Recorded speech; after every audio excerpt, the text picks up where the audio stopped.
Welcome to Kwentong Barbero, Chismis o Totoo, ang show kung saan ang mga kwento ng kasaysayan, krimen, pamahiin at chismis na madalas sabihin nga kwentong barbero ay ating pagkukwentuhan.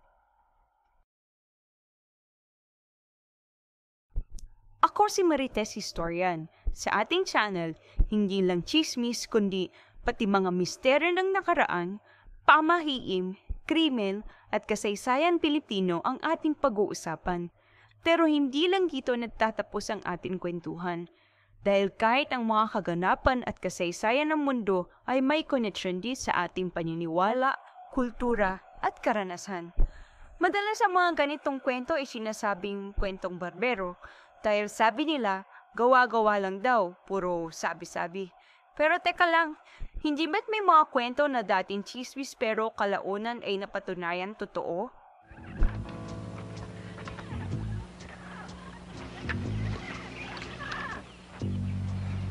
Eddie, mabuti ba yata mag-usap na lamang kayo para magkahinga kayo ng sama ng loob. Tuloy mo usapan. Ikaw ang bahala. Ano? Lardo, Sir natin. ayaw ko sana mangyari ito eh. Pareho ko kayo kaibigan. Pero ayaw kayong pawad eh. Di kayong bahala. Sana. Nang maalis ang yabong ng buha kanilang yan. Kapitan, may anting-anting daw na eh. Wala yan.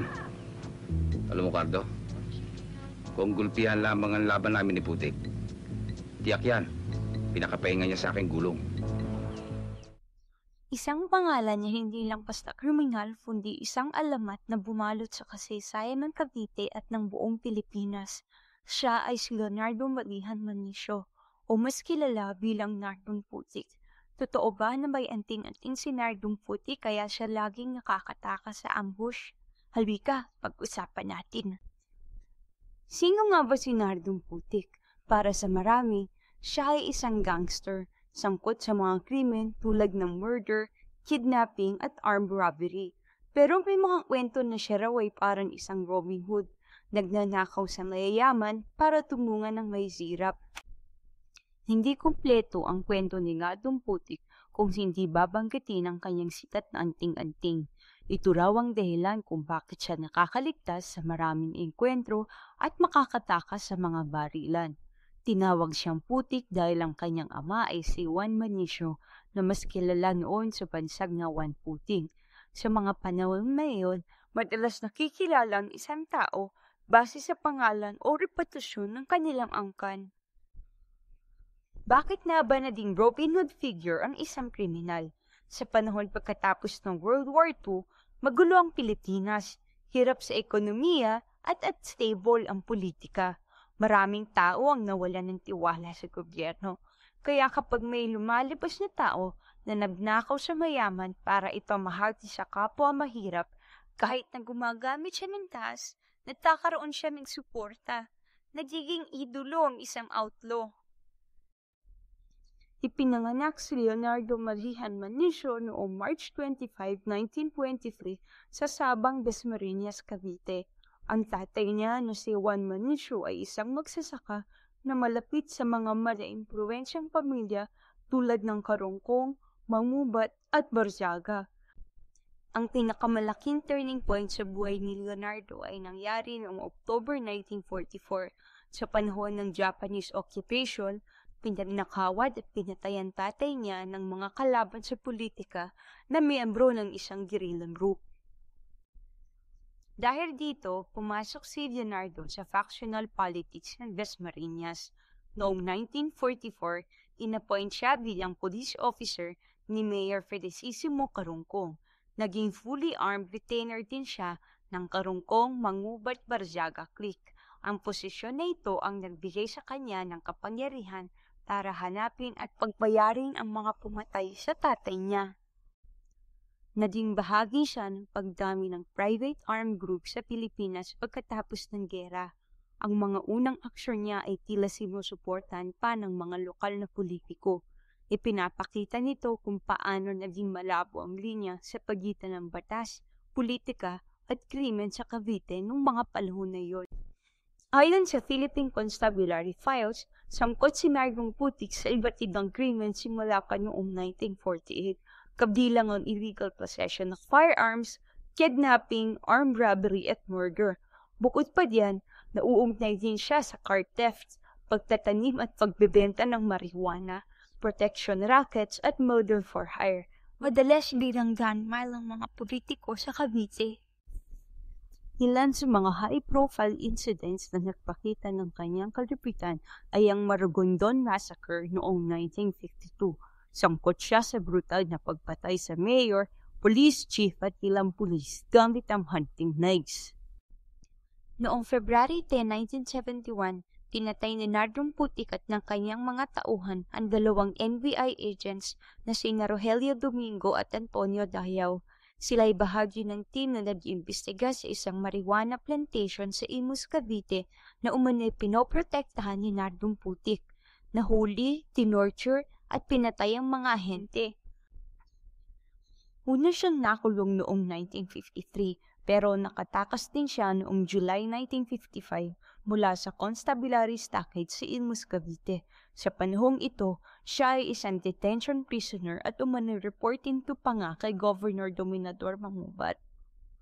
Ang pangalawa niyang pagkakahuli ay noong May 27, 1958 matapos siyang 45 minutes na barilan sa isang rice mill sa Imus, Cavite.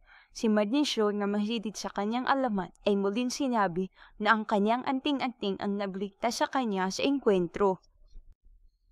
Ang sumunod na nangyari ay nakakagulat kahit na sinintensyahan siya ng 182 years at 2 months sa National Penitentiary sa Muntinlupa, binigyan siya ng freedom of movement.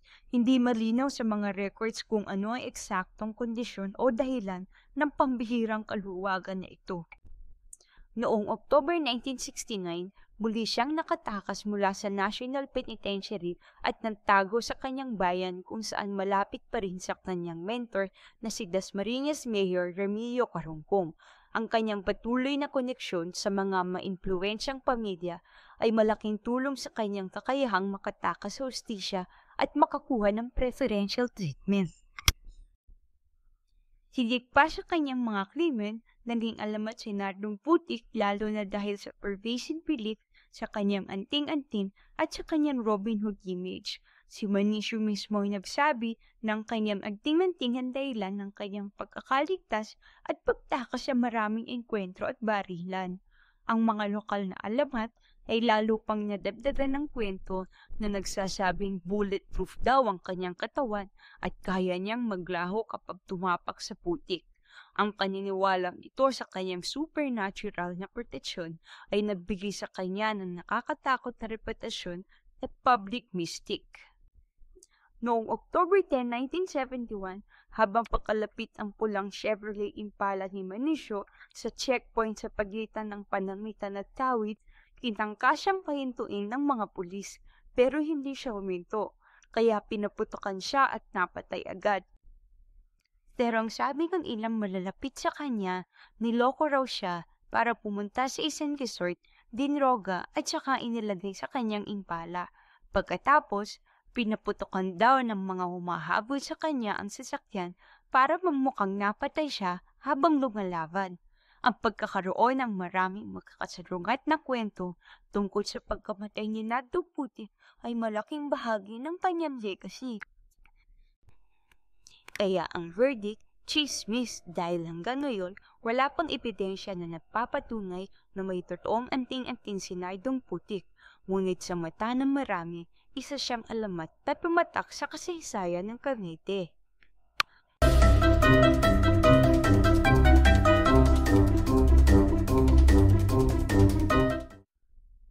Ayan mga kamarites, natapos na ang ating kasaysayang kwento. Sa channel na ito, pag-uusapan natin hindi lang ang mga sikat na bayani, kundi pati ang mga misteryo ng krimen, kababalaghan, pamahiin, at syempre ang mga tinatawag nating kwentong barbero. Kung may gusto kayong ipaimbestigang kwento, comment lang. Huwag kalimutang mag-like, share at subscribe. Ako si Marites Historian at ito ang kwentong barbero, chismis o totoo.